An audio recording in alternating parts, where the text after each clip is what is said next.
성도 여러분 안녕하셨습니까? 기쁘고 행복한 안식일에 우리 성도님들을 이렇게 온라인으로 만나게 돼서 반갑습니다. 오늘도 우리 하나님의 크신 은혜와 평강이 여러분과 여러분 가정에 충만하시기를 주님의 이름으로 축원합니다. 자, 오늘도 로마서 연구를 이어가겠습니다. 은혜 30번째 시간, 누가 나의 주인인가? 라는 제목으로 함께 말씀의 은혜를 나누도록 하겠습니다. 오늘 말씀을 진행하기 전에 몇 가지 중요한 점들을 잠시 복습하는 것이 좋겠다고 생각합니다. 우리는 지난 시간에 복음에 대한 오해로 신앙이 위험에 처할 수 있음을 살펴보았습니다. 마귀는 사람들로 하여금 이 교회 밖에서는 복음을 미워하게 만들고 또 이 교회 안에서는 두 가지 사상을 퍼뜨려 복음을 오해하게 만듭니다. 그 두 가지는 그것이 마치 복음인 것처럼 착각하게 되는 그런 위조품들이에요. 첫 번째 위조품은 율법주의라는 극단입니다. 율법주의는 구원을 받기 위해서는 율법을 지켜야 한다, 또 행위가 있어야 한다, 이런 사상이에요. 근데 바울은 로마서 4장에서 그 문제를 이미 다루었죠. 거기서 바울은 우리의 선한 행위와 할례 그리고 율법 준수는 결코 우리의 구원에 기여하지 못한다는 것을 분명히 했습니다. 구원과 은혜 받음에 있어서 우리가 그리스도 이외에 크든 작든 뭔가를 의지하는 것이 있다면 우리는 율법주의 사고를 가진 거예요. 그리고 두 번째, 마귀가 교회 안에 퍼뜨리며 복음을 오해하게 만드는 위조품은 반율법주의라는 극단입니다. 반대편에 서 있어요. 이것을 다른 말로 무율법주의, 방종주의 혹은 자유주의라고 말합니다. 죄된 본성을 가진 우리는 복음을 왜곡하기 쉬워요. 어떤 식으로요? 죄가 더한 곳에 은혜가 더욱 넘쳤다라고 하니까 그러면 계속 죄를 더 많이 지어서 은혜가 더 풍성해지도록 해야지 라고 생각하는 거예요. 이것에 대해 바울은 딱 잘라 말했죠. 뭐라고요? 그럴 수 없느니라. 이 말을 이 킹 제임스 역에는 God forbids, 하나님이 금하신다, 이런 말로 번역되어 있어요. 무슨 소리야? 닥쳐! 말 같지도 않은 소리 하지 마! 이거예요. 또한 예수 그리스도로 인해 우리가 율법의 정죄에서 벗어나 은혜 아래에 놓이게 되었으니 이제 죄를 즐길 수 있는 자유가 주어졌다. 할렐루야! 치얼스! 축배를 들자! 이런 사람들이 있어요. 그런데 여러분, 이번에도 바울의 대답은 무엇이었습니까? 그럴 수 없느니라. 말도 안 돼. 그건 하나님이 금하시는 일이야. 하나님의 은혜를 그렇게 악용해서는 절대 안 돼! 라는 말이에요. 우리 그리스도인은 죄에 대해 죽은 사람이잖아요. 그런데 어떻게 그 죄를 향해서 오케이, 괜찮아, 들어와 라고 말할 수 있겠는가? 이런 얘기죠. 그렇습니다. 우리는 이 마귀가 복음을 오해하도록 우리 중에 슬며시 뿌리고 간 이런 극단적인 사상들에 절대로 감염되어서는 안 됩니다. 그러면서 바울은 우리가 간과해서는 안 되는 중요한 사실을 지적하고 있어요. 그것은 뭐냐면 우리가 죄에 대해 죽은 것이지 죄가 우리에 대해 죽은 것은 아니라는 사실이에요. 그러니까 어떻게 되는 겁니까? 이 죄는 여전히 살아있기 때문에 우리 속에서 주도권을 행사하려고 발악을 할 거라는 거예요. 그러니 어떻게 하라고요? 네, 그 죄에 대항해서 죄가 더 이상 우리를 지배하지 못하도록 강력하게 거부하라는 거예요. 그렇습니다. 만일 우리가 이 죄를 거부하지 못하면 우리는 사단이 사용하는 불의의 무기가 될 거예요. 여러분, 우리는 바울이 사울이었을 때 자신은 하나님의 일을 하고 있다고 열심히 했잖아요. 근데 그것은 누구의 일이었습니까? 사탄의 일이었어요.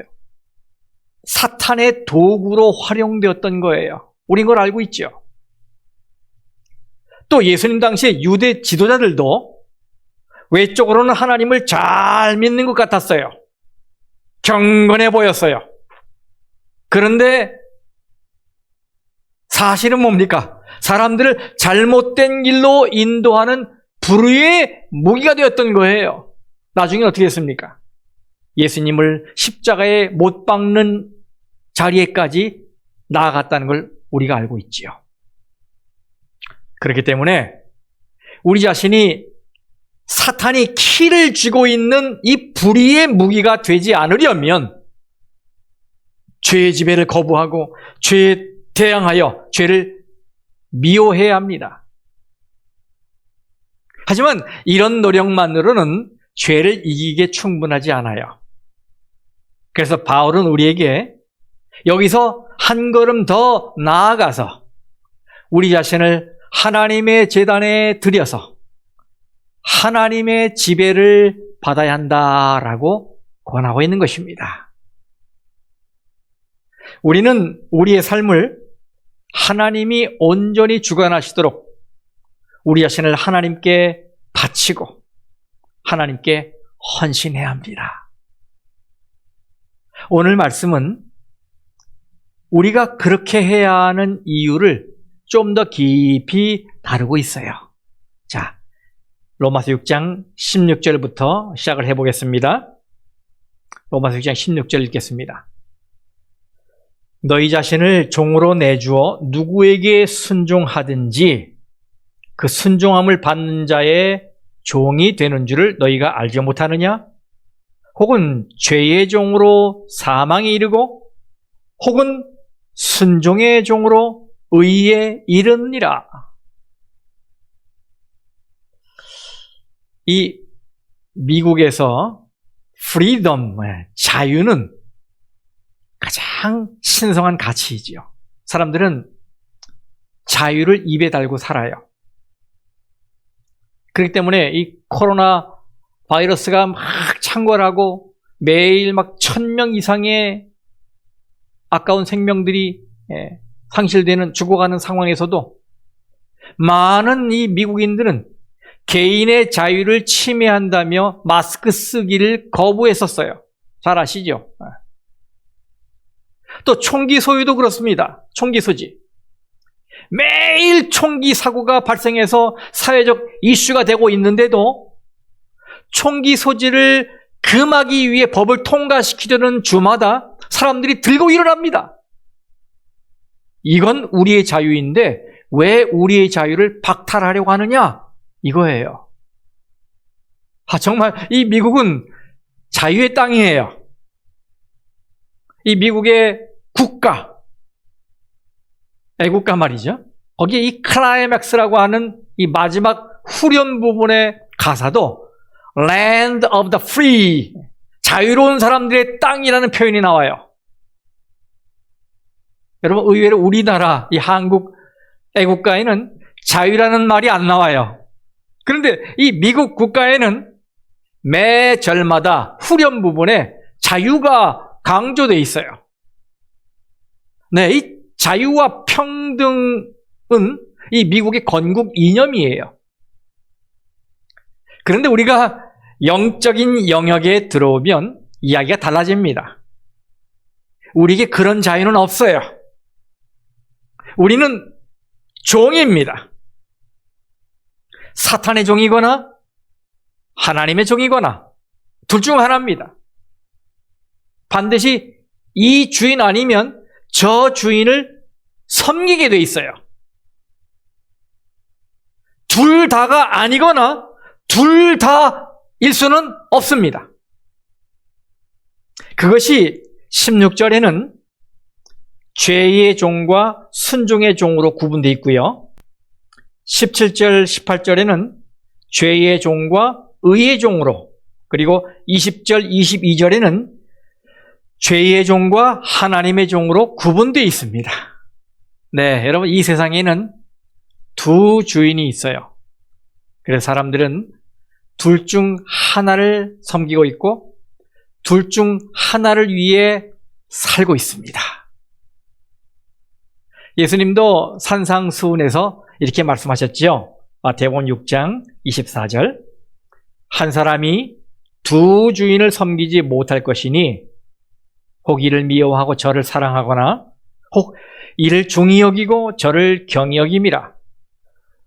너희가 하나님과 재물을 겸하여 섬기지 못하느니라.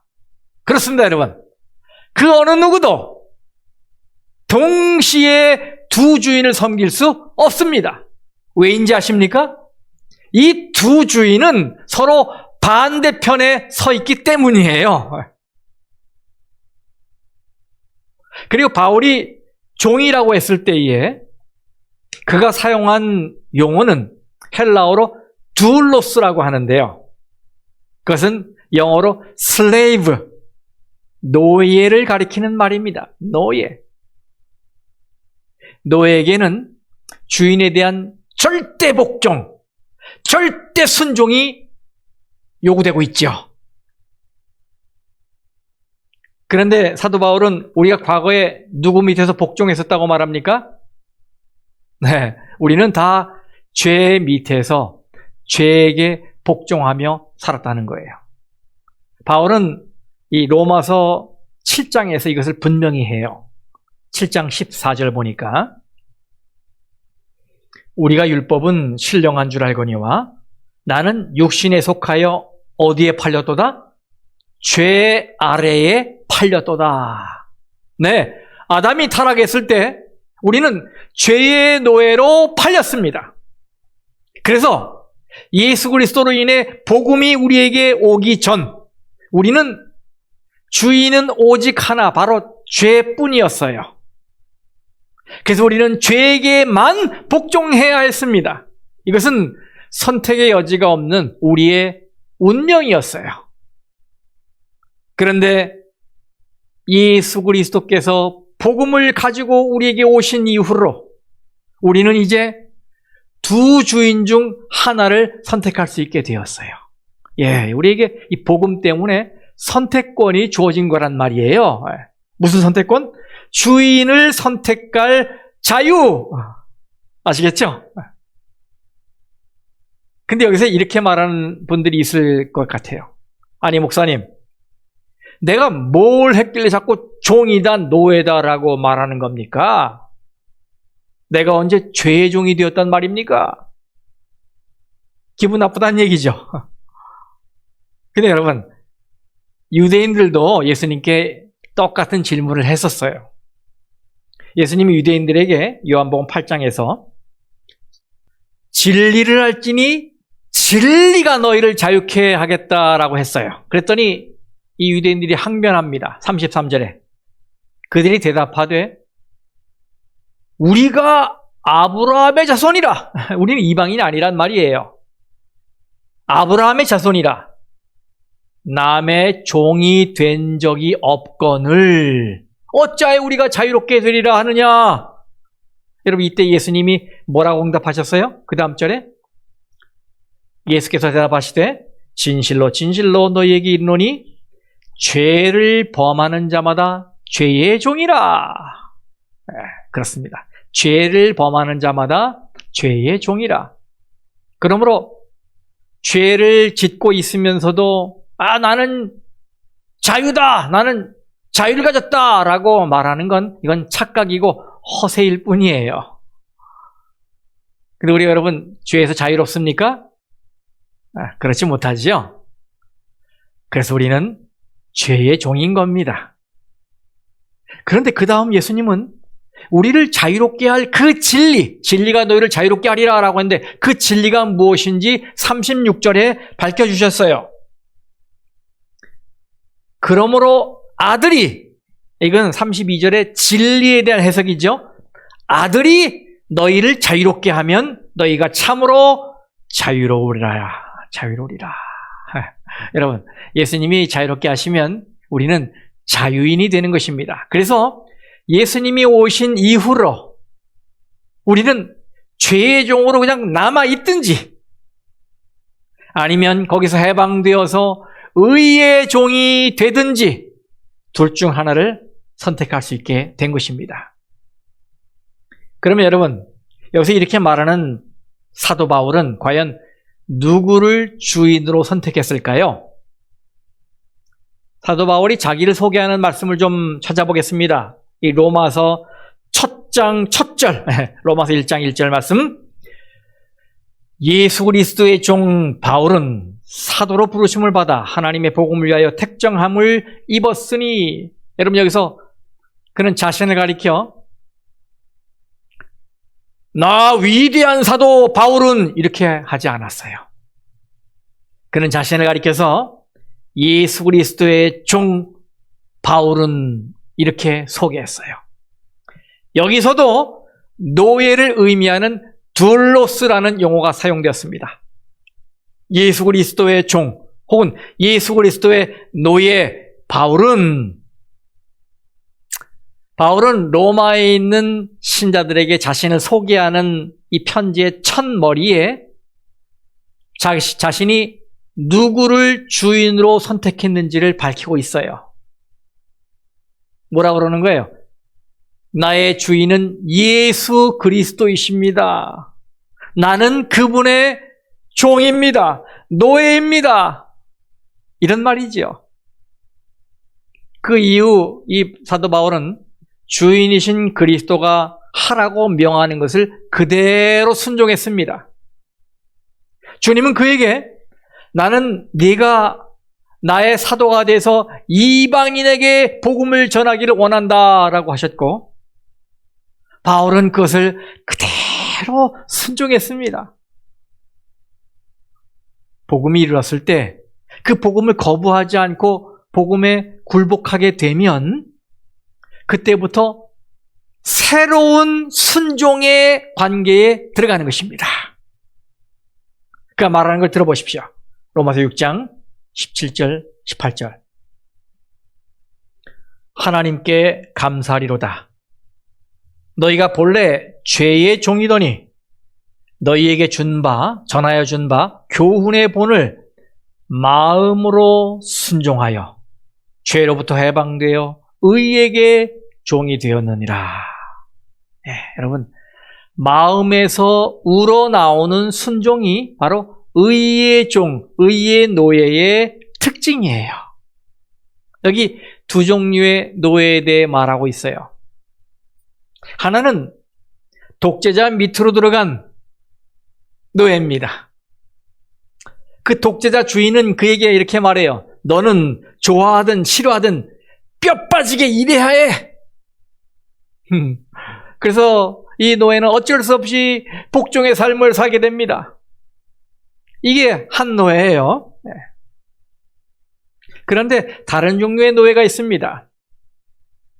그는 이제까지 주인이었던 자를 떠날 수 있는 자유가 주어졌지만 그를 떠나는 대신에 다시 그의 노예가 되기로 선택한 노예입니다.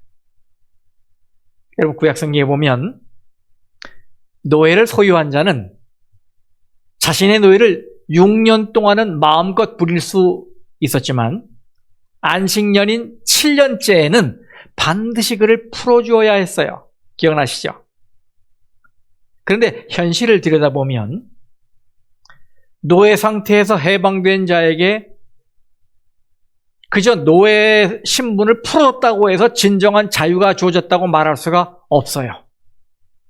왜냐하면 사회보장제도나 복지제도가 있는 것이 아니기 때문에 풀려났다고 해서 삶의 문제가 해결되는 것은 아닐 것이기 때문입니다.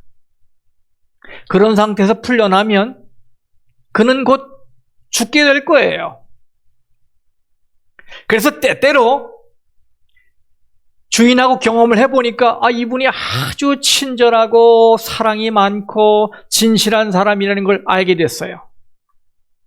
또 어떤 다른 이유 때문에라도 이 노예는 주인에게 와서 이렇게 말했습니다. 주인님, 저는 저에게 이 7년째에 자유가 주어졌다는 것을 알지만 저는 저의 남은 일생을 주인님의 노예로 남고 싶습니다. 이렇게 자원해서 선택해서 노예가 되겠다는 종들이 있었어요. 그럼 이때 주인이 무엇을 했는지 아십니까? 송곳으로 그 노예의 귀를 뚫었어요. 그래서 노예 입장에서 귀를 뚫은 건 바로 자기가 자원하여 선택에 의해 노예가 되었다는 표시였어요. 이것이 바로 하나님께서 우리에게 바라시는 종의 모습입니다. 자, 17절에서 여러분 이 말씀을 주목하시길 바라요. 뭐로 순종했다고요? 마음으로 순종하여. 마음으로 순종했어요. 이것은 절대로 강조된 것이 아닙니다. 하나님은 결코 강요하지 않으세요. 하나님은 억지로 순종하는 것을 원하지 않으십니다. 헌금을 드리더라도 억지로 하는 걸 원하지 않으세요. 마음에서 우러나오는 헌금, 마음에서 우러나오는 봉사, 마음에서 우러나오는 예배를 하나님이 원하세요. 마음에서 우러나오는 순종을 하나님이 원하십니다. 그리고 만일 우리가 마음으로 복음에 순종하게 되면 우리는 분명 무엇을 먹을지, 무엇을 마실지, 무엇을 입을지 더 이상 걱정하지 않아도 될 것입니다. 왜냐하면 우리의 주인이신 그리스도께서 우리의 필요를 다 알아서 그때그때 공급해 주실 것이기 때문입니다. 이 믿으셔야 돼요. 그런데도 만일 여러분이 굶어 죽어야 한다면 그건 여러분의 문제가 아닙니다. 그건 하나님의 문제예요. 그러나 만일 여러분이 그리스도 아래에 있으면 여러분의 안전은 100% 보장되는 것임을 믿으시기 바랍니다. 자, 로마서 6장 19절 말씀을 읽겠습니다. 너희 육신이 연약함으로 내가 사람의 예대로 말하노니, 이건 일상적인 말로 예를 들어 말하겠다는 거예요. 전에 너희가 너희 지체를 부정과 불법에 내주어 불법에 이른 것 같이 이제는 너희 지체를 의에게 종으로 내주어 거룩함에 이르라. 제가 예전에 한 학생과 대화를 나눴는데요. 그 학생으로부터 이런 말을 들었어요. 목사님이 하신 말씀은 제가 다 알겠는데요. 전 아직 어려서 기회가 많기 때문에 세상을 조금 더 경험하고 나서 교회 다니겠습니다. 사실 목사님을 통해 많이 배웠기 때문에 무엇이 옳은지 무엇이 그른지 잘 알고 있거든요. 그러니 제가 나쁜 길에 나쁜 곳에 깊이 빠질 염려는 안 하셔도 됩니다. 안심하십시오. 제가 제 자신을 잘 지킬 테니까. 그러니 염려하지 마시고 지금은 저에게 교회에 나으라고 요구하지는 말아주세요. 조금 더 있다가 교회에 다니도록 하겠습니다. 저의 간절한 호소에 이 친구가 그런 반응을 보인 거예요. 그런데 그 학생이 잘 모르는 부분이 있어요. 그것이 죄든 의든 그 상태 그대로 freeze, 정지되어 있지 않습니다. 이건 반드시 발전해 나간다는 사실이에요. 절대로 어느 지점에 멈춰 서 있지 않습니다. 특히 죄는 어느 지점까지 발전하느냐 하면 우리가 그리스도에게 완전히 등 돌릴 때까지 발전하고 자라납니다. 혹 여러분은 주위에서 알코올 중독이나 마약 중독으로 고생하는 분들을 보셨습니까? 저는 로말린다 대학에 다닐 때 학교 숙제로 알코올릭스 아나니머스라고 하는 AA, 익명의 알코올 중독자들 모임에 여러 번 참석을 했어요. 이 모임은 술 문제를 가지고 있는 이름을 밝히지 않은 남녀들이 서로의 경험을 나누고 서로 격려하며 알코올 중독으로부터 벗어나도록 서로 돕는 모임이에요. 여러분, 사람마다 다르겠지만 그들의 알코올 중독 문제는 어디서부터 시작된 것일까요? 많은 남녀들이 스트레스를 많이 받으니 그걸 해소하기 위한 방편으로 술을 마신다고 합니다. 또 사회적인 관계를 유지하기 위해, 즉 사람들과 사귀기 위해 술을 마신 거라고 말해요. 그런데 여러분, 그것이 어떤 상태로까지 발전된 겁니까? 네, 이 술에 대한 조절 능력이 상실되고 신체적, 정신적, 사회적 활동에 장애가 생기고 이제는 무슨 술을 써서라도 술을 찾아 마셔야만 불안증이 해소되는, 소위 술이 사람을 마시는 단계까지 온 것이 아닙니까? 여기 로마서 6장 20절 말씀을 공동번역 성경으로 읽겠습니다. 여러분이 죄의 종이었을 때는 여러분은 정의에 예속되지 않고 제멋대로 놀아났었습니다. 죄의 종이었을 때는 제멋대로 놀아났었습니다. 여러분, 처음과 달리 왜 이렇게 제멋대로 놀게 된 것일까요? 네, 죄가 발전하기 때문입니다. 처음엔 그렇지 않았겠죠. 그러다가 죄에 매료된 자신도 망가지고 그 여파로 사랑하는 가족도 그리고 이웃도 사회도 풍파를 겪게 되는 거예요. 죄는 바로 잘라내지 않으면 분명 여러분이 돌아올 수 없는 지점에 도달할 때까지 여러분을 밀고 갈 것입니다. 마귀가 계속 속삭이지요. 이봐, 적당히 즐기면 돼. 나이 더 먹으면 놀지도 못해. 그러니 즐길 수 있을 때 즐겨. 그렇게 즐기다가 생각해봐. 죽기 일보 직전에 예수에게 가서 구원받으면 일거양득이 아니겠어? 여러분, 이것은 기만입니다. 속지 마십시오. 왜냐하면 죄는 여러분을 순순히 놔주지 않고 발전할 것이기 때문입니다. 어디까지 발전합니까? 다윗을 미워했던 사울처럼 하나님께로 돌아갈 수 없는 지점에 도달할 때까지 죄는 여러분을 더 강하게, 더 단단히 여러분을 붙잡아둘 거예요. 그럼 여러분은 끝나는 겁니다. 그래서 성도 여러분, 죄를 그것이 아무리 크든 작든 사소하게 생각하는 거라도 가볍게 여기지 말기를 바랍니다. 여러분, 죄의 종이 그렇다면 그러면 의의 종은 어떻게 되는 겁니까? 로마서 6장 19절 말씀 후반이에요. 이제는 너희 지체를 의에게 종으로 내주어 거룩함에 이르라. 거룩함에 이르라. 우리가 그리스도를 영접한 후에 의가 우리의 삶의 방식이 될 때 거기에도 여전히 발전과 성장이 있게 됩니다. 성경은 거룩함에까지 이르라고 했어요. 사도 바울은 갈라디아 5장의 이 성령의 열매를 9가지 성령의 열매를 바로 여기에서 한 단어로 표현한 거예요. 그게 뭐예요? 거룩함입니다.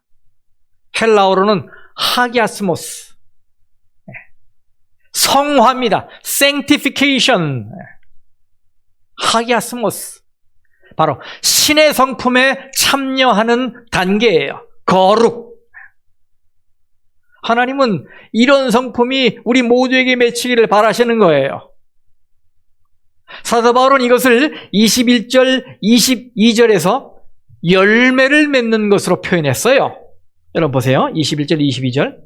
너희가 그때에 무슨 열매를 얻었느냐? 이제는 너희가 그 일을 부끄러워하나니 이는 그 마지막이 사망임이라. 그러나 이제는 너희가 죄로부터 해방되고 하나님께 종이 되어 거룩함에 이르는 열매를 맺었으니 그 마지막은 영생이라. 여러분, 그래서 거룩함은요, 이 거룩은 구원의 조건이 아니에요. 이것은 구원받았기 때문에 나의 삶에 주렁주렁 맺히는 열매인 것입니다. 그렇기 때문에 이제 침례를 받고 갓 회심한 이 교인이 된 사람에게 30년, 40년 넘게 교인으로 산 사람들의 삶의 방식을 강요해서는 안 돼요. 우리는 그들이 성장하고 발전하도록 기다려줘야 합니다. 굉장히 중요한 얘기입니다, 이것은요. 네. 교회 생활에서. 그런데 성장하는 동안에 우리는 어떻게 합니까?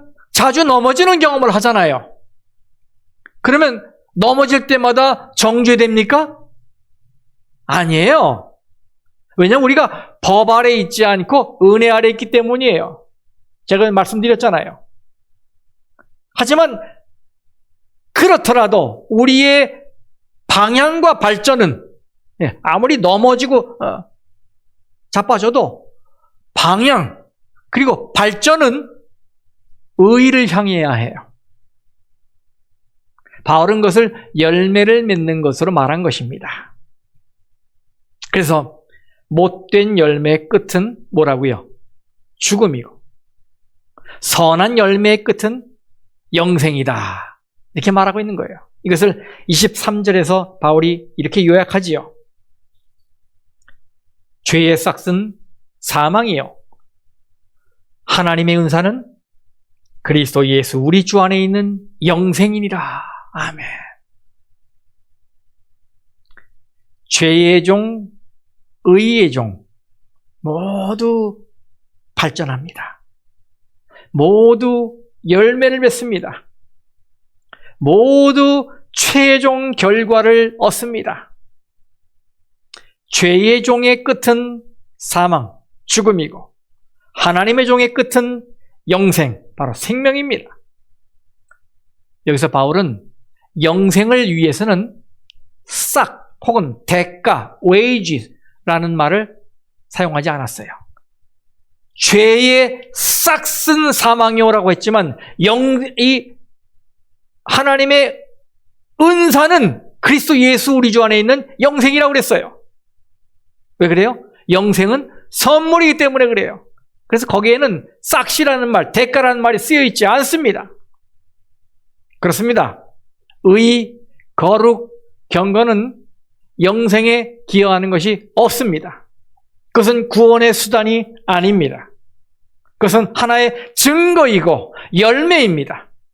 그래서 아무리 하나님을 잘 섬겨도 많은 봉사를 했어도 우리의 고백은 이것이 되어야 해요. 누가복음 17장 10절. 자, 있는 곳에서 같이 읽으세요. 시작. 우리는 무익한 종이라 우리가 하여야 할 일을 한 것뿐이라. 아무리 많은 일을 했어도 하나님 앞에서는 해야 할 일을 한 것뿐인 우리는 노예입니다. 라는 고백을 해야 한단 말이에요. 그러므로 성도 여러분, 자, 여러분은 누구를 섬기고 있습니까? 누가 여러분의 주인입니까? 저는 여러분이 자신을 하나님께 드려서 의의 종, 순종의 종, 하나님의 종이 되시길 간절히 바랍니다. 그리고 계속 발전하고 성장해서 거룩함에까지 이르러 영생을 선물로 받게 되시기를 간절히 바랍니다. 오늘 밤, 이 귀한 안식일 밤에 자기 자신에게 질문해 보십시오. 내가 순종하고 내가 헌신을 바칠 나의 주인은 누구인가? 죄인가? 하나님인가? 말씀을 마치겠습니다.